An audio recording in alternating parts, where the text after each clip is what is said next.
Namaste everyone, this is Sai Swarupa Iyer and we are meeting back for Indic Book Club author Q&A session. And for today's author Q&A, we have a very passionate author whose love of life is Mahabharata, Srimanti Chakravarti. After majoring in physics, Srimanti Chakravarti turned to her area of passion, the Mahabharata. She hopes to revive and rekindle interest in the knowledge of Bhagavan Veda Vyasa through her reimagination of the story of Yudhishthira, which she is bringing out as a trilogy called, where the first book is called The Rise of Dharma, and we are awaiting the next two books in the series. Welcome, Srimanti. It's a pleasure to have you. And it's also very rare to meet an author, to a woman author who wants to reimagine the story of Yudhishthira, of all the characters in the Mahabharata. Before we get into talking about the book itself, do please share with us about your journey of the Mahabharata. First of all, thank you so much, Indic Book Club, for inviting me here. I'm really honored and I'm blessed to come to this platform, and nothing can be greater pleasure for me than to have a discussion with my own writing mentors, I saw fire, and I'm very blessed for that. Thank you. Thanks a lot. So regarding my writing, regarding my journey of the Mahabharata that you asked, so, like many other Indian children, I am blessed to grow up with the story of the Mahabharata. My grandmother was there to tell me the stories from childhood. And then we had the children books, the kids version of those colored books with the images of the characters. And that was very attractive to draw the attention to the story. So from the beginning, this was the beginning of my journey. And I remember that from the very beginning, I was liking Lord Krishna, and obviously after him, the Pandavas, the heroes of the epic. From then only, for me, the heroes means the Pandavas. And here I include Draupadi also, because she is a sixth Pandava for me. And many will agree here with me that she obviously is the sixth Pandava, and all of them were my favorite characters from that age only. So then when I grew up a little more, when I was in high school in class 11, then I first got to read the proper Mahabharata, that is not a full version though. That was a Bengali translation and a summarized translation written by Rajshekhar Bosu. What's the author's name again? Rajshekhar Bosu. The Bengali name, actually, I'm pronouncing in Bengali. Rajshekhar Ghosh. Rajshekhar Ghosh. I have mentioned in my author's note also. He is commonly known as Parashuram in Bengali. That is his pen name. So his version, that was the Bengali version, and a kind of summarized translation. That was my first proper reading of the stories of the Mahabharata, which I did not know, and it left me with a lot of knowledge that I did not get from those kids' books, or my grandmother did not tell me, my parents did not tell me those things, or I have watched the serials from childhood. That serials also did not tell me, or somewhere I see that those tales are not matching with what I have watched in TV. So those things started to come. And another thing I remember that was my beginning of my love for Yudhishthira from that version, that summarized Bengali translation. I remember that in the preface, Rajshekhar Bose has a very beautiful essay. There he claims Yudhishthira as the central protagonist of the epic and the hero of the epic. That is a big claim.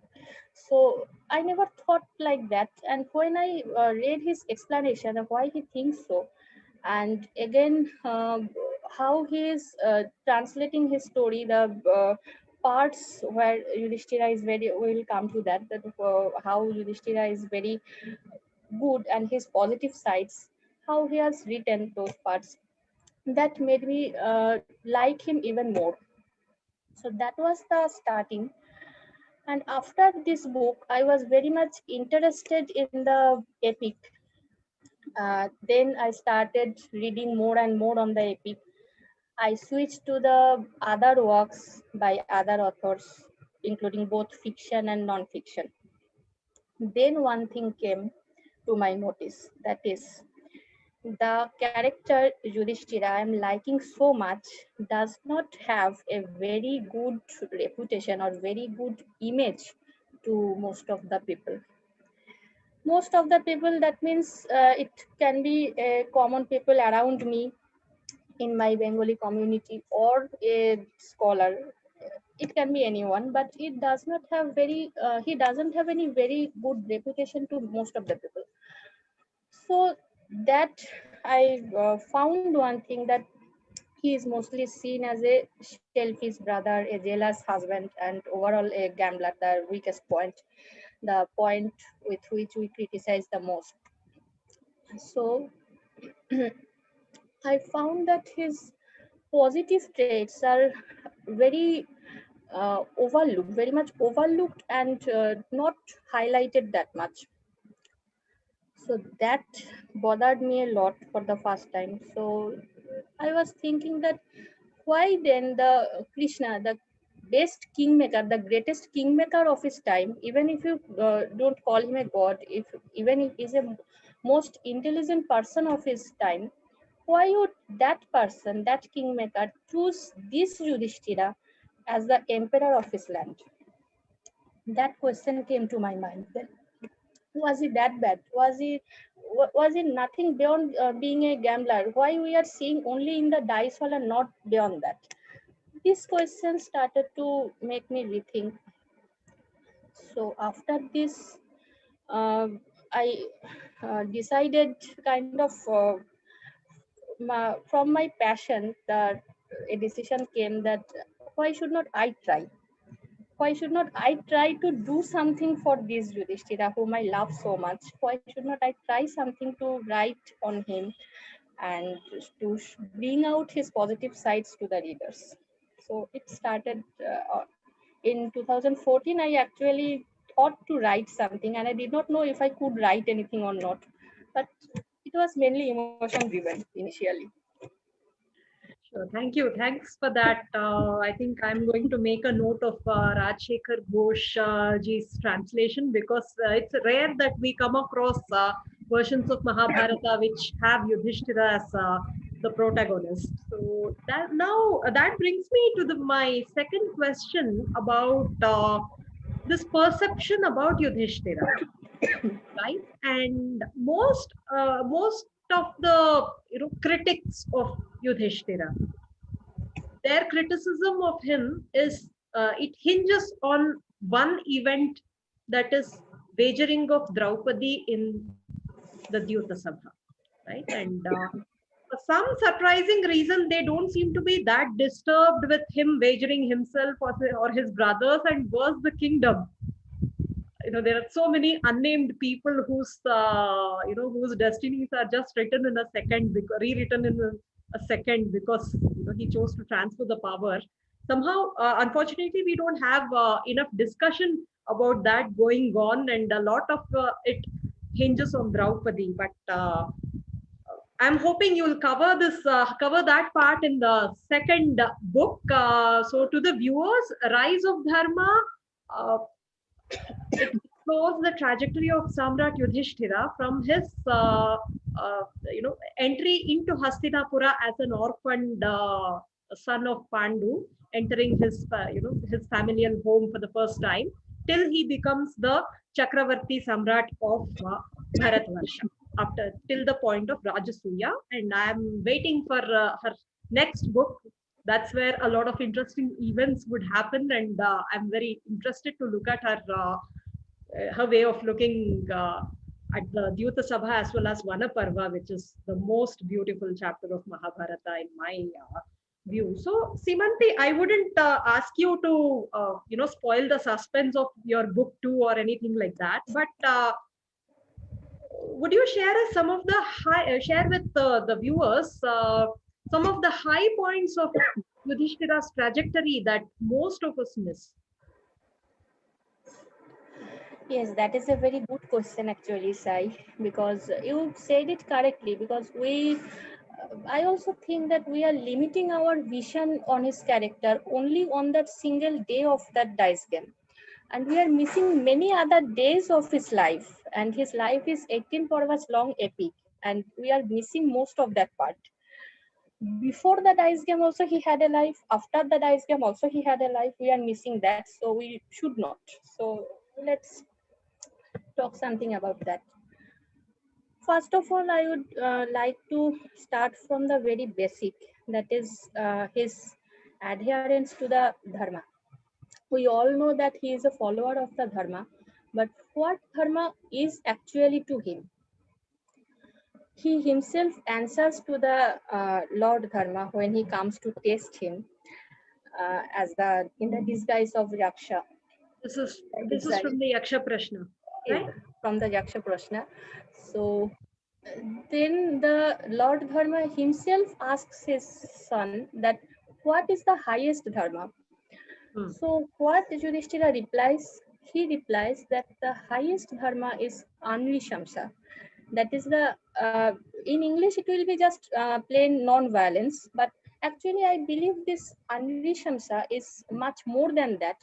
He actually means to say that for him the highest Dharma is not to hurt anyone, be it physically, be it emotionally, be it economically, not to hurt or harm any creature. That is the highest Dharma for him. And we always will see that he indeed practices what he preaches. That is very important for someone, that he is not simply a preacher of the rule book Dharma, but he is the practicer of it. Immediately after this quest, the question answer session with Lord Dharma, we will see that the god is very pleased with his son, and he is still in disguise, but he is giving him the option that I will save any one of your brothers, you choose. So Yudhishthira, without thinking a second time, is choosing Nakula, not his own brothers Bhima and Arjuna. Why so? He is again saying that reason is his dharma, because he cannot hurt the emotion of the Madri's soul, who is his late stepmother, but he still cares for her, and he cannot just let her both sons die.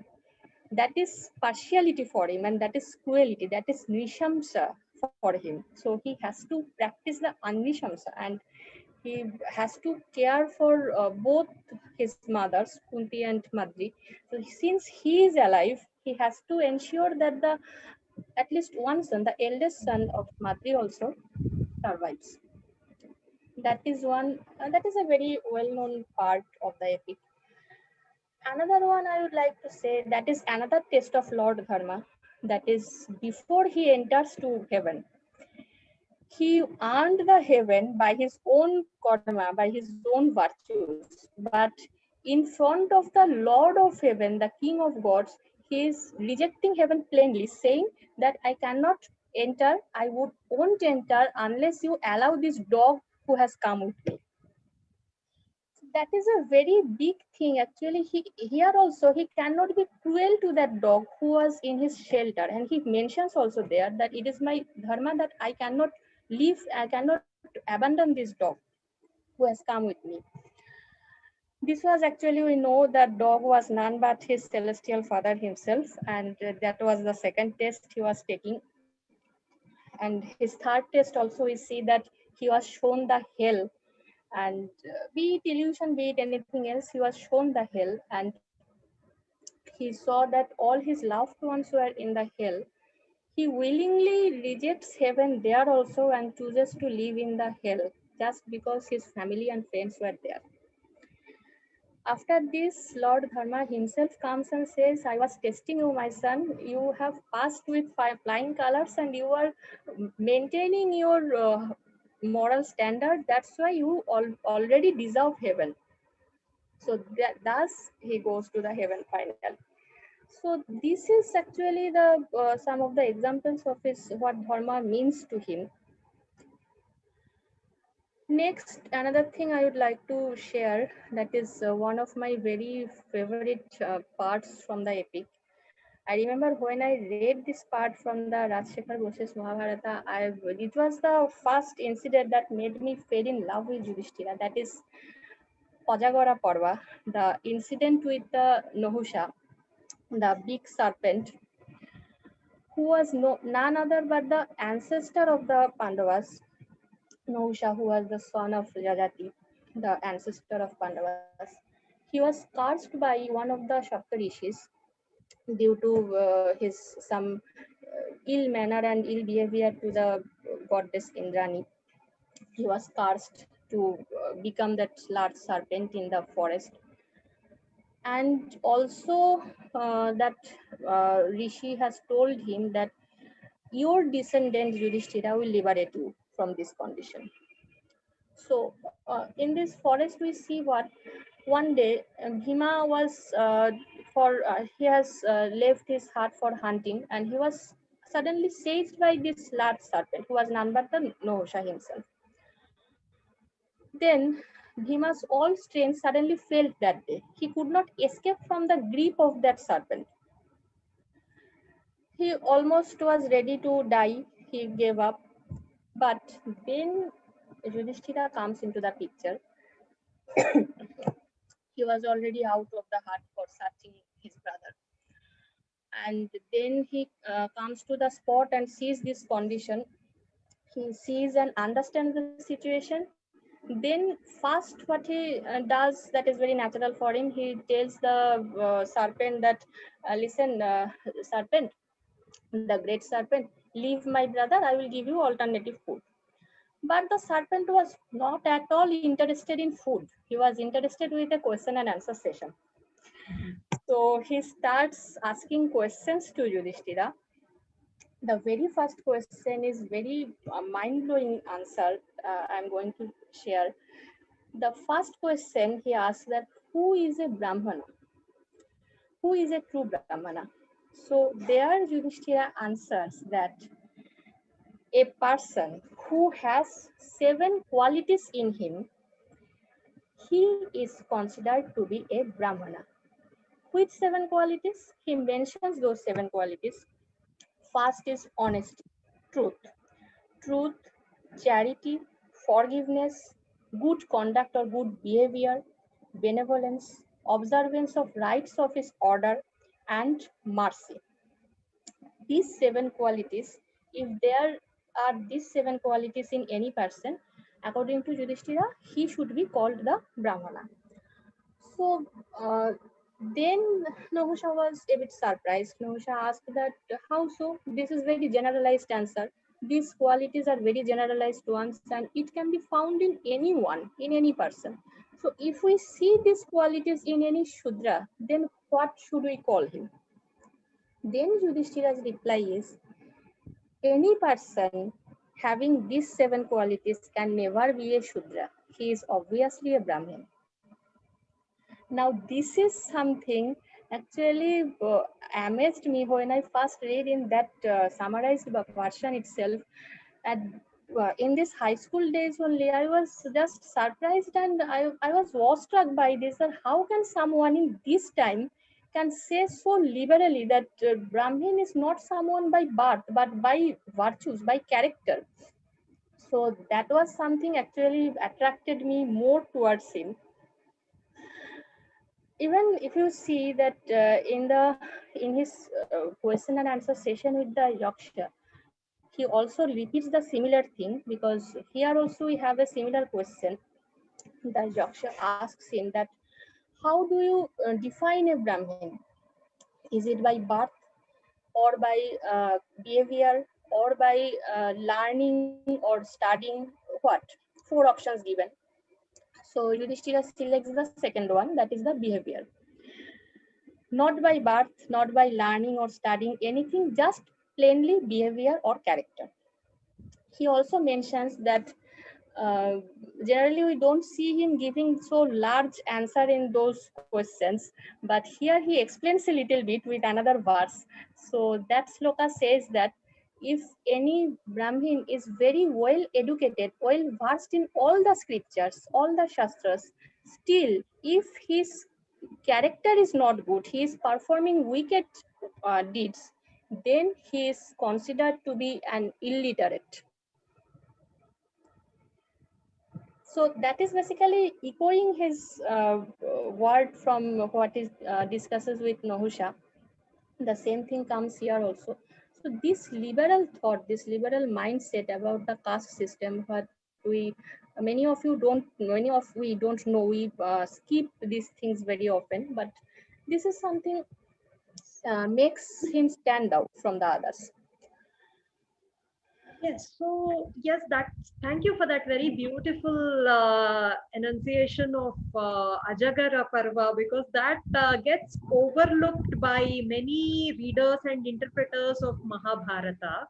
Because that's one incident that sheds a lot of light on the liberal nature of Yudhishthira, in the sense uh, it just proves that he has truly internalized all the shastras that he has read and actually practices them, in a intelligent manner. So that's one episode, even which amazed me, to be honest, when I was reading the Mahabharata. So that brings me, when we are talking about the guna based varna, instead of the birth based varna, that brings us that to the point that the varna is decided by the gunas.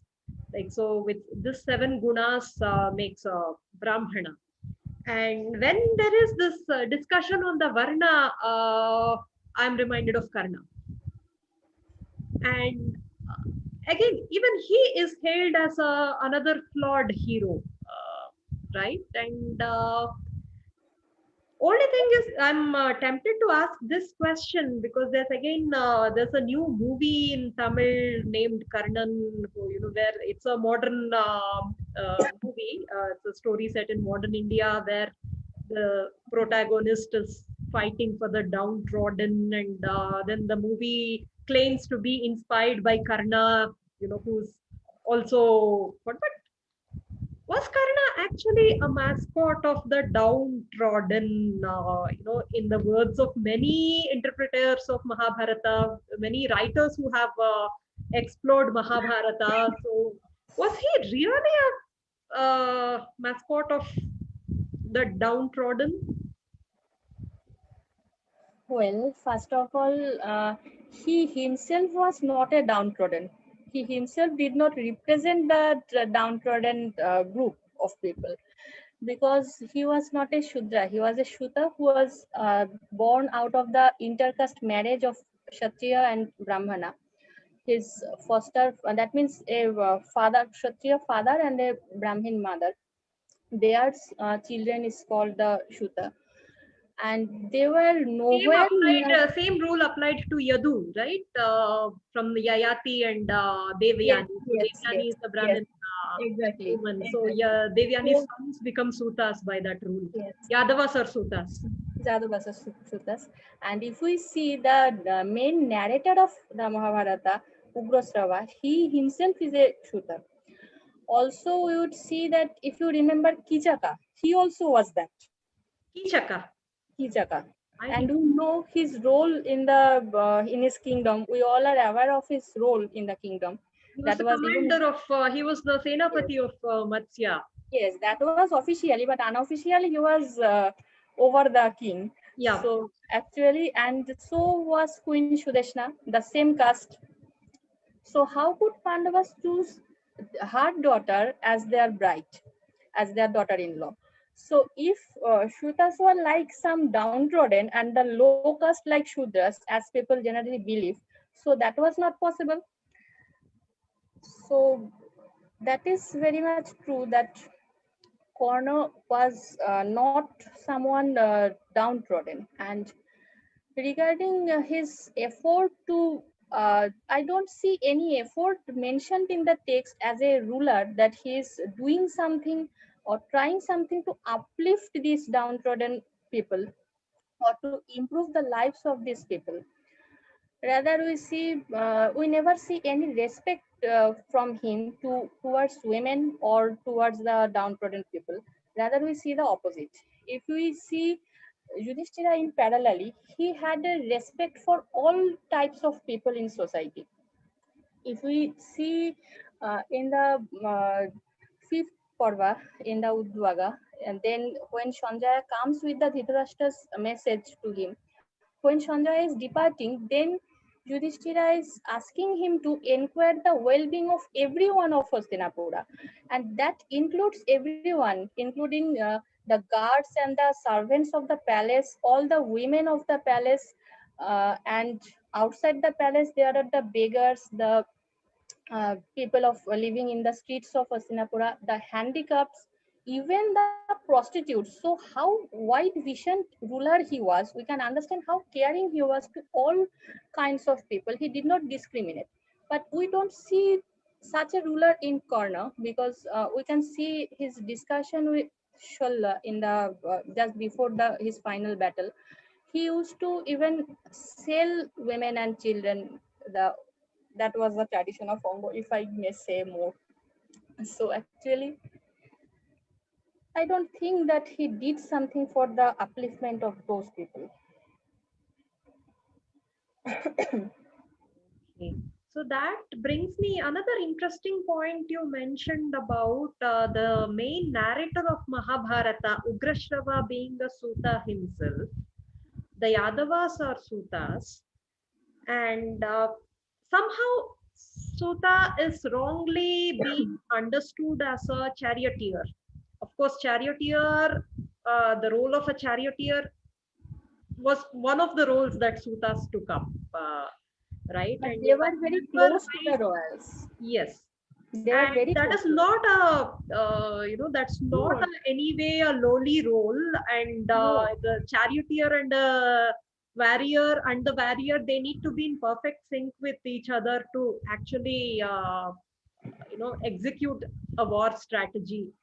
Maybe partly blame should fall on all these visual adaptations of Mahabharata, where they show stationary chariots and then arrows that defy gravity and politely meet each other and all that. So that showing of stationary charioteer, I think that has degraded the respect for charioteers as such in the minds of general public, and then they started attributing something called charioteer son as something low or an insult or something like that, right? So that I mean, thank you about Karna. I mean, I took the liberty to deviate from the main topic because you have read the Mahabharata and allied works Fine. very deeply. So tell us something. Actually, Simanti, questions from the audience have started flowing right now, and I just need another 15 minutes. This is for the benefit of aspiring writers and other lovers of Mahabharata. Uh, so the next couple of questions we are trying to we shall try to absorb as much knowledge from Bhakti as we can about her writing journey. So how was it about writing, because especially Rise of Dharma, and I think the next two books that will follow, these are written in the first person from the eyes of Yudhishthira. And writing in first person is a challenge in itself, because a lot of important incidents the protagonist is not present. We don't get the visual representation of that. It would be a tell version. Whatever we get will be a tell version. So what were your challenges as a writer, Seema? Well, so I must say that initially what I actually wrote, that was not even a first draft. If I may say, if something can be called a negative draft, it was that. So over the years, I have to learn a lot about the art of writing.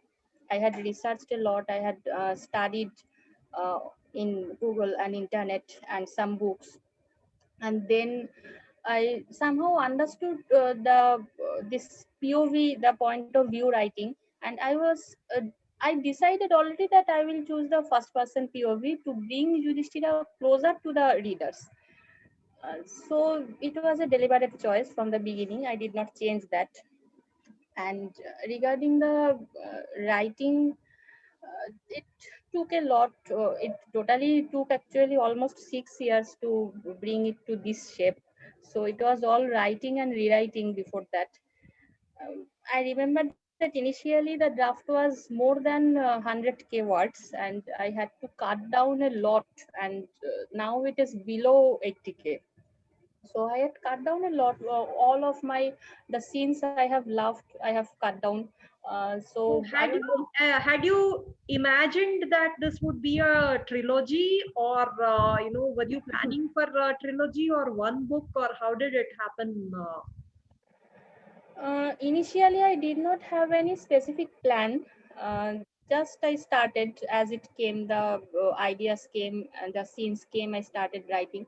Then at a point near the Lakshagriho incident, when I was writing that, I felt that it would be very big if I try to finish everything in one book. So I then decided to break it up because I was writing in very detail, and if anyone has read the book, he or she will see that I have tried to put every character in their details. So that detailing was in my mind that I wanted to give space to everything and every event and every character. That's why I thought that a series is required for that and more books.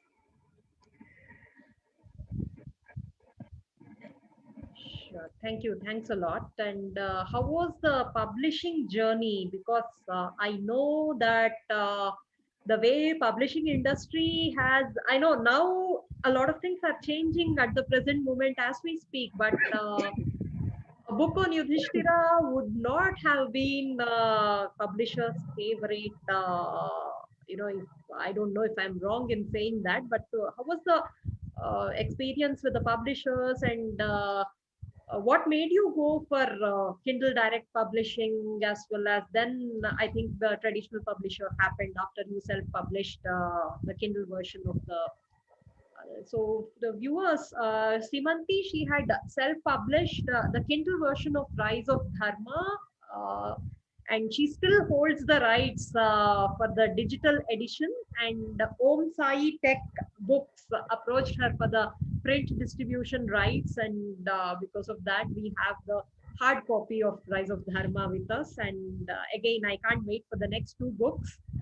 Do tell us about your experience with self-publishing. This is again for the benefit of younger writers, aspiring writers who are watching you. Well, so like many other authors, I also faced a lot of rejection from the traditional publishers. When I approached them, I sent mails to them. Few of them reverted back with the rejection letters, not a letter, just a plain line that we don't take, we can't take. That is the pure rejection, and obviously that hurts. And some of them did not reply at all. So then I thought that I have to self publish because I have to publish what I have written, not for myself. I always used to remind myself throughout the journey, throughout all my writer's block, that I'm not doing this for myself, but for my protagonist, for my Yudhishthira. I'm doing this, and I have to do it for him. So I did not wait longer. I then went for self publishing, and Amazon KDP was my first preference in that, because I was very inspired by my writing mentor and guide, who is none other than you, Sai Sarupa. And Thank you. Thanks a lot. I was very much inspired by your self-publishing journey, as you have started your own journey. So I thought to follow on your footsteps, and I also I also went to the self-publishing, and what I found that Amazon KDP is very author friendly. We get a lot of features here that is very useful for any beginners. That is, be it the promotional marketing tools or be it the your liberty to change anything post publishing. That is a very rare privilege any author could get. After publishing, you can change even your content and manuscript, cover, blurb, anything you can change. So that Yes. is a very rare advantage. So I would suggest any aspiring author to try it, because it is, I myself enjoyed a lot. And then the hard copy was taken by the publisher Om Sci-Tech Books. I'm really grateful to them, so that I can hold my book my own hands today. I'm grateful to them for that. Sure. Thank you. Thanks a lot. So viewers who are watching this live, this is a good opportunity to ask your questions regarding Mahabharata, Yudhishthira, unknown aspects of Mahabharata, writing and publishing with Simanti. Please do type your questions on the chat bot or the question and answers. We'll take them up one by one. So before we open up the floor for questions from the audience, Simanti, tell us about your schedule for the next two books. So have you started writing? When can we see the book two? And what exactly would it deal with? I can easily guess that it will definitely have the dice game and should be the Vanaparva as well. So that would be the highest book in the series because it has some really steep trajectories of the character. So, if you can do, please share with us about your experience of writing book two, because I know that you are quite on an advanced stage of writing book two. Okay, so yes, I have already started writing the book two, that is titled as The Trials of Dharma. And Trials of Dharma. Trials of Dharma. Beautifully titled. Initially, I thought as a title that Rise After a Fall, because not only the fall, I want to focus on the rise. So initially that was the title, but that is the actually I have given out my theme actually for the book two. That is the theme because it will start with his fall and will end with his rise. Fall means obviously it will start with the infamous game of dice, and after that his exile and how he learned and corrected his mistakes, how he prepared himself in those 13 years. And it will end most probably after the Virata Parva, that is the incognito. After the incognito period, it will end. So I have started writing, and it is going to be one of the most difficult part for me to. First of all, for any author, I think writing the second book is the most difficult, and secondly, I have myself chosen this topic, which is very difficult itself, and writing dice game and these things from the perspective of Yudhishthira is just emotionally killing me, because that is very emotional part to write from an author. I'm just self-editing my first draft, yet to send it to the editor. And what is going on?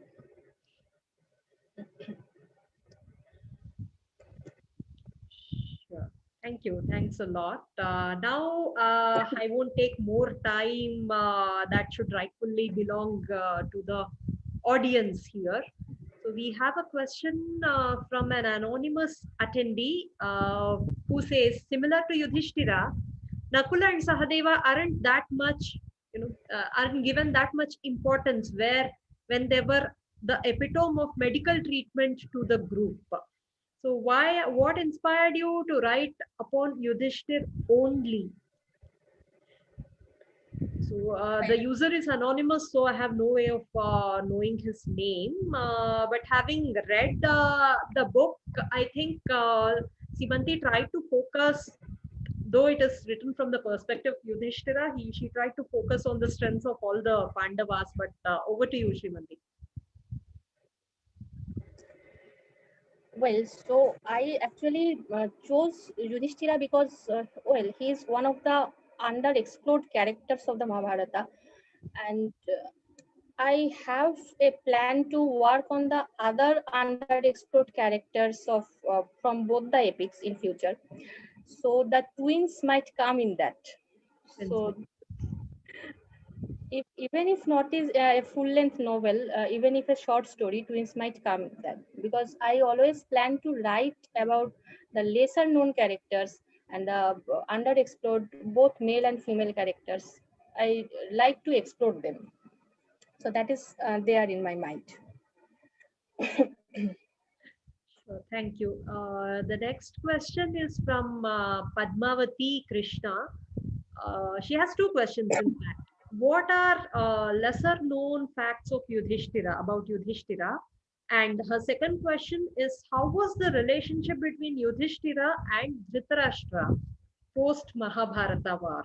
That's a very interesting question. Well, so for the first question, I think I have talked about some lesser known aspects. Another one I would say that is the I did not get time that, so I did not tell. Now I am telling. So that the Ghosha Jatra in the forest, that is one of the lesser known facts. Actually, not exactly lesser known, but we forget Yudhishthira's role in that particular episode, that it was he who insisted his brothers. Actually, initially Bhima was very happy. Well, Gandharvas are our best friends. What we could not do, Gandharvas are doing very well, etc., etc. But then Yudhishthira insisted his brothers that no, still Kauravas are our cousins and belong to our family. First point. Second point is, there are the women of Kuru household who are also seized by the Gandharvas. We cannot let them get disrespected by the others. So that made him insist his brothers to go and release them. He had a very good opportunity to take revenge. I would say two things he could do here. First is taking the revenge by doing the same thing on the women of the Kauravas, what they did to Draupadi. First one is that he could not do, because that was not his character. He could not lower himself to the standard of his enemy. He could not go to that level to take the revenge on the women. We would see always that he had a great respect for the women. He never disrespected any of the enemies or defeated king's women. So he could not do that. Second one, he had the option to of inaction, but he did not choose that also. He could sit quiet, that why should I interfere, but he did not do that also. He did take the action, and that shows him in a high standard, I feel. And what was the second question? The relationship between Yudhishthira and Dhritarashtra post Mahabharata war. So basically, Dhritarashtra, though he did not fight, is the classical defeated king. Yes, yes, obviously. Right, and so, we all know how Yudhishthira was treated. Once he was defeated in the game of dice. Yes.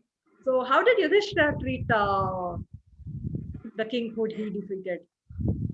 Yudhishthira always respected all his elders from the childhood, from the very beginning. And to Dhritarashtra, I would say, since he himself was a fatherless man, Dhritarashtra was in the position of his father from the beginning. It was Dhritarashtra himself who did not give him that part from his side, and he always discriminated between his own sons and his nephews. But Yudhishthira, after the Kurukshetra, he always says that I do not want to rule. Uncle, this is your rule, and you take over. And then Dhritarashtra understands. Finally, what I love is that finally Dhritarashtra says to Yudhishthira that you are my son, but I could not recognize you, and I did not give you your share of while in time. That's why I have to see this day today, that all my 100 sons are got killed. if I given your due to you in given time, then we would not have to see this day to day. That was something I would like. Nice. Thank you for that again, Simranji. So Anuradha has a question. One, how does one differentiate one's work when so many people are writing on Mahabharata characters? I know all the Mahabharata books, especially fictional works, are unfortunately tabled under mythological fiction or these kind of categories. But Mahabharata deserves a genre of its own. Is what is my feeling. Maybe all the authors in the genre should put up a request to Nielsen to introduce a new category code or something for books just based on Mahabharata. But to answer Anuradha's question, yes, how would you ensure that your work stands out uniquely amongst these hundreds of books? Now I tried from my side to make it stand out. Now rest the reader should say whether I could succeed or not. But initially, I tried to differentiate from the other authors in the characterization of Yudhishthira, because if we see the other authors, they basically either overlook his role in the epic, or he is shown mostly in the negative light. And I have tried to show a different Yudhishthira, and also the other Pandavas also, and the Draupadi and Krishna. All the characters I have tried to give their due, and also some political aspects I have tried to capture like that. I have tried my best, and I'm still trying in the other two parts. Okay, that's thank you. Srimati. Now there are a bunch of questions, so unfortunately I'll have to summarize them. There are some common questions as well. Uh, Shrikant S and Ramesh Kini both have one question about the role of Bhagavan Vyasa during the times of Mahabharata. And Shrikant ji specifically asks if, like, how is the role of sage Veda Vyasa himself addressed in your particular book? Yes, so without him, he is the very creator of the epic, and without going down to him, I believe we cannot start reading or writing on the epic. And obviously, due respect to him. And I have tried to portray him in my book as one of the mentors of my hero. He is one of the mentors of Yudhishthira. If you see chapter 4, his introduction is there. He is introduced as the mentor of the hero. When the hero inspires the hero to be a hero, like that. So that is his role in the text also, which I tried to recreate. I know even the appearance, the manifestation of Vedavyasa himself into the story is quite. He comes whenever the story is going to take a twist. He comes up like Dramatic twist. aesthetically. That's a very interesting point. So wherever Vedavyasa comes, okay, something is going to change here. Yes, obviously. Yeah, that. Shubham Datta. As what was your motivation while writing this great book? I guess Simanti has explained that. Then he says, how did you keep yourself going through the whole writing process, and what role does Krishna play in your book? And when we look at it, everything from Yudhishthira's POV, what is the role of Krishna? Well, Krishna is not only his cousin or his friend. He also plays the role of one of his mentors, and the great guides of him. One of the guides of him who guides him to rise from where he were to what he reached finally. So we will see that it is Krishna who actually observes and selects him. I'm talking about my version. Who Krishna is actually observing and selecting him as the replacement of the Emperor Jarasandha, who was the uh, that time he was making the life of people hell. So as the replacement of him, Krishna first chooses Yudhishthira and then he plays the role to make him reach there to the imperial throne.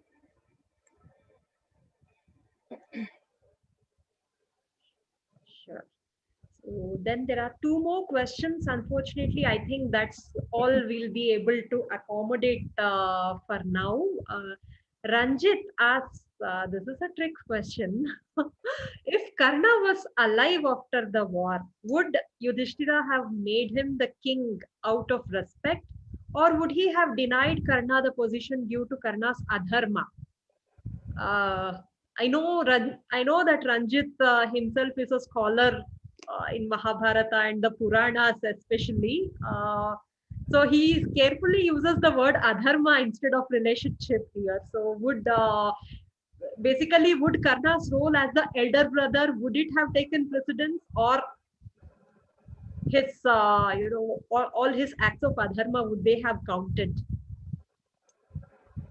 Well, difficult to say because as we see his hatred for Karna's adharma, what he has done to in the Daisal. After that, we see his hatred for the person. But after knowing Karna's truth, we see him cry a lot and lament a lot, regret a lot for killing him. So there, I think initially he would have thought something like I should not be the king. As we see after the Kurukshetra, he did not want to be the king, and everyone had to try a lot to make him rule. And initially, but if Karna was alive, I think that is very tricky to answer what to say. Maybe finally, initially, maybe a conflict could be there between his ideals and the relation or the that thing, the emotions. But at a time I believe that he would overcome that conflict and the let dharma rule, let dharma prevail after the initial conflict is over, because that is what he is made of. And he has faced many conflict in his life, but every time we can see that he let dharma prevail. So I believe he would do that this case only. That's a very diplomatic answer, I guess, Timothy. Yes, it was a tricky question, and sometimes questions like this, I know they bother me too when I speculate, and we just have to thank Vedavyasa or the destiny that things happened the way they did. And Arjuna for killing him. Yeah. So Ajit has a question. What was the take of Yudhishthira on Kurukshetra before the war? We only his basically he means to ask. There is a lot of focus on Arjuna's thoughts before the war, like he thinks about what would the destruction that would happen and the effect it would have on the society. Basically all the kshatriya fathers are going to die. Where would the mothers go? Where would the young children, orphan children, what would their state be? And what is the whole point of this victory that is achieved by killing our own? But what was Yudhishthira's take? Because to my knowledge, once the war starts, we don't see Yudhishthira wavering. We see even Arjuna, losing it at times, especially when he came face to face with Bhishma or at times with Drona. But we don't see that wavering on Yudhishthira's part once the war starts. But Yes. before the war, what was exactly Yudhishthira? What was his take? Before that, I would like to say that what he tells Sanjaya, that when he brings Dhritarashtra's message, that Dhritarashtra is asking for that, well, you are a very good boy, you please don't fight, don't kill my sons, like something like that, if I summarize. So when Sanjaya brings that message to him, we see him in a very strong and powerful position to say that I am ready for both. I am ready for both war and the peace. It is your choice what you decide. It is your decision what you will do. If you prefer peace, I'm ready for peace. If you don't, then come to the battlefield. And that shows that how much he has learned from the preparation of the 13 years, how much he has developed himself. That is very powerful part, that he is giving option to them that please put a tick mark what you want. That's interesting. Now, the last question for the day. So, sorry to everyone who could not get their questions answered, but I would say do please engage with Simanti on her Twitter ID as well as Facebook. She's active, very active on social media, very vocal about her views as she keeps studying the Mahabharata. And so, you're please welcome to interact with her. Also be a please be a part of our Facebook group where we'll continue to have vibrant discussions such as this. So the last question for the day, Simanti, would be from Ramesh Kini, who asks, we have heard from many notable authors that Yudhishthira is gullible in nature. Example, dice game and mainly and then many others. With this quality, can he become a good ruler? So here I think we lack some insight into Yudhishthira as a ruler, right? He was So a very good ruler, and there was a reason that he is called the king of Dharma. There is a reason for that, and no one else. Krishna himself calls him that. That you, by nature, you are the king of Dharma. That is a discussion in the exile. So there must be a reason for that, and many times we see Arjuna praising, others praising that he did follow the very basic, the very first rule of Raja Dharma, that he used to treat his subjects like a father would do to his children. That is said many times in the text. So I think from that aspect we can say that he was a good ruler, and there I don't have any doubt on that. He was one. so I guess we will see his, your future books should carry a couple of chapters about his rule. I think Rise of Dharma itself has quite some detail into Yudhishthira's role as a Yuvaraja and what are the kinds of reforms he tried to bring out in Hastinapura as a Yuvaraja before they were sent out to the this Varanavata to be burnt in a house of lac. So so that brings us effectively to the end of this session, and there are so many interesting comments by the viewers. For example, when we were discussing the point about sutas, Pranshu Saxena gets to add. I'm just reading it out for the benefit of all the viewers who would be watching this in future as well. So he says Kekaya is a suta.